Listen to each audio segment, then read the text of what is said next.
అసదుద్దీన్ ఓవైసీకి రేవంత్ రెడ్డి ఎన్నికల ముందు సైతాన్లా, ఎన్నికల తర్వాత భగవాన్లా కనపడుతున్నాడా? రేవంత్ రెడ్డిని ఆర్ఎస్ఎస్ టిల్లు అన్న అసదుద్దీన్ ఓవైసీ ఇప్పుడు ఎలా మద్దతు ఇస్తున్నాడు?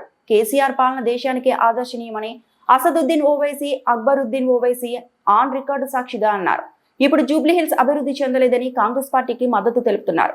అసదుద్దీన్ ఓవైసీ బీహార్ ఎన్నికల్లో కాంగ్రెస్ పార్టీకి పోటీగా అభ్యర్థులను పెట్టి జూబ్లీహిల్స్ లో మద్దతు ఇస్తున్నారు అని ఎమ్మెల్యే కేపీ వివేకానంద రెడ్డి పేర్కొన్నారు. కేసీ గారు ఏదైతే స్టేట్మెంట్ ఇచ్చినారో దాన్ని బీఆర్ఎస్ పార్టీ తీవ్రంగా ఖండిస్తూ ఉన్నది. వారు ఎంత ఈజీగా మాట మార్చారంటే, మరి ఇక్కడ జూబ్లీహిల్స్లో 10 సంవత్సరాలలో కేసీఆర్ గారి నాయకత్వంలో అక్కడ శాసనసభ్యుడు మరి గోపీనాథ్ గారు, స్వర్గీయ గోపీనాథ్ గారి నాయకత్వంలో అభివృద్ధి జరగలేని చెప్పేసి ప్రజలని ఈ ఎలక్షన్ స్వార్థ రాజకీయాల కోసం పక్కదోవ పట్టించే ప్రయత్నం చేస్తూ ఉన్నారు. పోటీ పెట్టకుండా మేము కాంగ్రెస్కి ప్రత్యక్షంగా సపోర్ట్ చేస్తామని చెప్తా ఉన్నారు.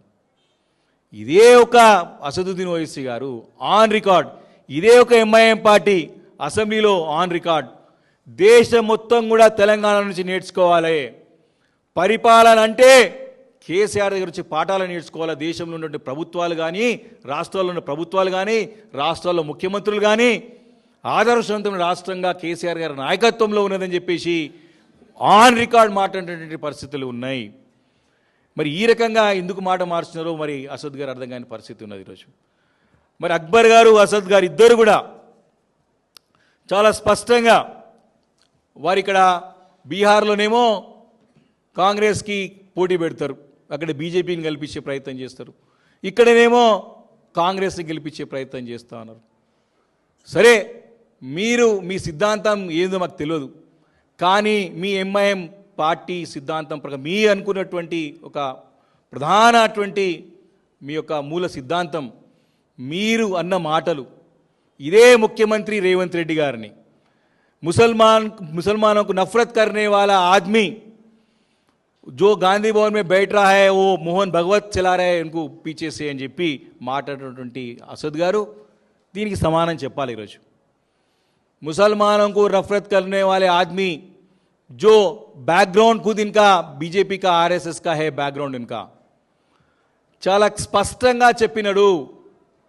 ఇదే ఒక వారి శాసనసభ నేత ఎంఐఎం పార్టీ అక్బరుద్దీన్ గారు స్పష్టంగా వారి యొక్క ఎన్నికల ప్రచారంలో వారి యొక్క ఉపన్యాసంలో ఇదే రేవంత్ రెడ్డి గారిని పట్టుకొని ఇనో ఆర్ఎస్ఎస్ కా టిల్లు హే ఇస్కు జరూర్ ఏ ఆర్ఎస్ఎస్ కా టిల్లుకు బిల్లు బనాయంగే అని చెప్పినాడు.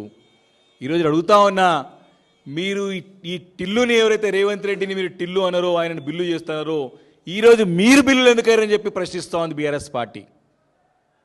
ఈరోజు మొత్తం కూడా మైనారిటీస్ అంతా మీ ఏమిడని అనుకుంటున్నారు. ఈరోజు అందరూ కూడా మిమ్మల్ని అడుగుతున్నారు, ముసల్మాన్ భాई पूरे आपको पूछ रहे हैं ये आरएसएस टिल्लू जो रेवंत रेड्डी है आज उन्होंने आपको कैसा, इससे पहले शैतान था अभी भगवान कैसे बन गया అని చెప్పి ఈరోజు ముస్లిం మైనారిటీ సోదరులందరూ కూడా వీరిని ప్రశ్నిస్తూ ఉన్నారు. వారి మాట నమ్మే పరిస్థితులు లేరు.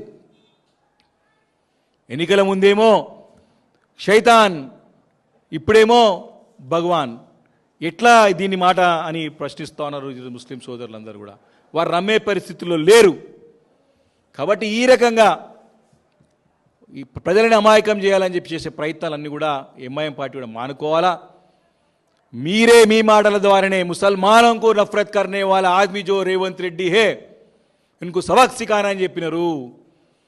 జో ఏ ఆర్ఎస్ఎస్ కా టిల్లు జో హే రేవంత్ రెడ్డి ఇస్కు బిల్లు బనాయంగా అని చెప్పినారు. आज पूरे मुसलमान भाई आपको पूछ रहा है आज आप क्यों बिल्ली बन गया, దీనికి సమానం చెప్పాలి.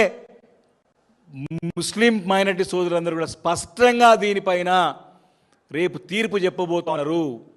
రేపు మాగంటి గోపీనాథ్ గారి సతీమణి, ఏదైతే మాగంటి గోపీనాథ్ గారు 11 సంవత్సరాలలో చాలా చక్కటి అభివృద్ధి చేసినారు జూబ్లీహిల్స్ నియోజకవర్గం అంతా కూడా. మరిన్ని అప్డేట్స్ కోసం మా ఛానల్ని సబ్స్క్రైబ్ చేయండి.